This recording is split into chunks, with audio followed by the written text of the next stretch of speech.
Épître de saint Paul apôtre à Tite, chapitre 1. Paul, serviteur de Dieu, et apôtre de Jésus-Christ, pour la foi des élus de Dieu et la connaissance de la vérité qui est selon la piété. Pour l'espérance de la vie éternelle que le Dieu qui ne ment point a promise dès les temps anciens.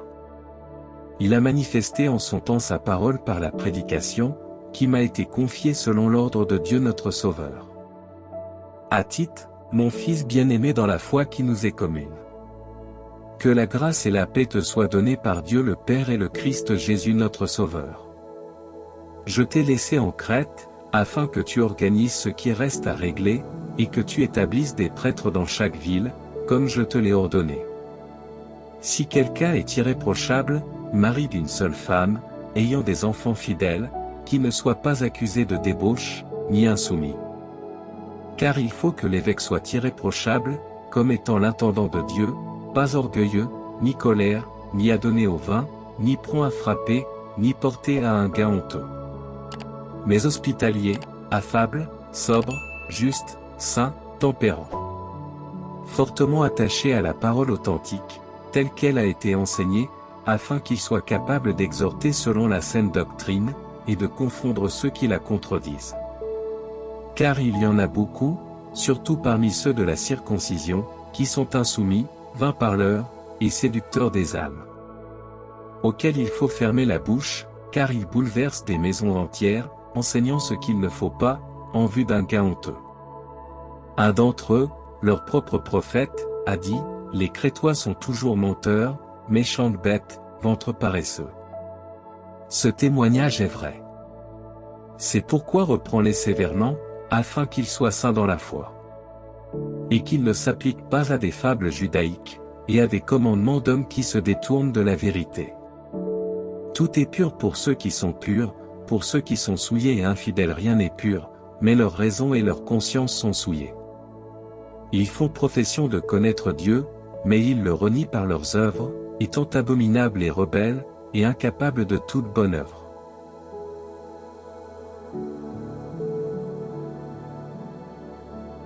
Épître de saint Paul apôtre à Tite, chapitre 2. Pour toi, enseigne ce qui convient à la saine doctrine. Aux vieillards à être sobres, pudiques, sages, saints dans la foi, dans la charité, dans la patience. Pareillement, aux femmes âgées, à avoir une sainte modestie dans leur tenue, à n'être pas médisantes, pas adonnées aux excès du vin, à bien instruire. Pour enseigner la sagesse aux jeunes femmes, leur apprenant à aimer leur mari, à chérir leurs enfants. À être sages, chastes, sobres, appliqués aux soins de leur maison, bonnes, soumises à leur mari, afin que la parole de Dieu ne soit pas décriée. Exhorte pareillement les jeunes hommes à être sobres. En toute chose montre-toi toi-même un modèle de bonnes œuvres, dans la doctrine, dans l'intégrité, dans la gravité. Que la parole soit saine, irrépréhensible, afin que l'adversaire soit confondu, n'ayant aucun mal à dire de vous. Exhorte les serviteurs à être soumis à leur maître, à leur plaire en tout, à ne pas les contredire. À ne rien dérober, mais à montrer en toute chose une parfaite fidélité, afin de faire honneur en tout à la doctrine de Dieu notre Sauveur. Car la grâce de Dieu notre Sauveur s'est manifestée à tous les hommes, nous enseignant à renoncer à l'impiété et aux convoitises mondaines, pour que nous vivions sobrement, et justement, et pieusement dans ce siècle. Attendant la bienheureuse espérance et l'avènement de la gloire du grand Dieu et de notre Sauveur Jésus-Christ, qui s'est livré lui-même pour nous, afin de nous racheter de toute iniquité, et de se faire de nous un peuple purifié, agréable, et zélé pour les bonnes œuvres. Dis ces choses, et exhorte et reprends avec une pleine autorité. Que personne ne te méprise.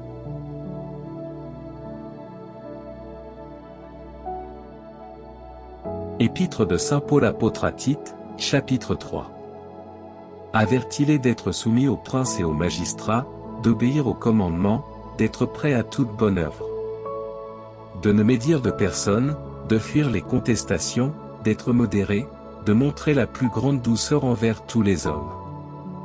Car nous aussi nous étions autrefois insensés, désobéissants, égarés, asservis à toutes sortes de convoitises et de voluptés, vivant dans la méchanceté et l'envie, dignes de haine, nous haïssant les uns les autres. Mais lorsque la bonté de Dieu, notre Sauveur, et son amour pour les hommes ont paru, il nous a sauvés, non à cause des œuvres de justice que nous aurions faites, mais en vertu de sa miséricorde, par le bain de la régénération et du renouvellement de l'Esprit Saint, qu'il a répandu sur nous abondamment par Jésus-Christ notre Sauveur. Afin que, justifiés par sa grâce, nous devinssions héritiers, conformément à l'espérance de la vie éternelle. C'est une parole digne de foi, et je désire que tu affermisses fortement ces choses, afin que ceux qui croient en Dieu s'appliquent à faire de bonnes œuvres. Ce sont là des choses bonnes et utiles aux hommes. Quant aux discussions insensées, aux généalogies, aux querelles et aux disputes relatives à la loi, évite-les, car elles sont vaines et inutiles. Écarte celui qui est hérétique, après un premier et un second avertissement. Sachant qu'un homme de cette espèce est perverti, et qu'il pêche, condamné par son propre jugement. Lorsque je t'aurai envoyé Artéma ou Tychicus, hâte-toi de venir près de moi à Nicopoli, car c'est là que j'ai résolu de passer l'hiver. Pourvois avec soin au voyage de Zéna, le légiste, et d'Apollo, afin que rien ne leur manque. Que les nôtres aussi apprennent à pratiquer de bonnes œuvres, lorsque la nécessité le demande, afin qu'ils ne soient pas sans produire de fruits. Tous ceux qui sont avec moi te saluent. Salue ceux qui nous aiment dans la foi. Que la grâce de Dieu soit avec vous tous. Amen.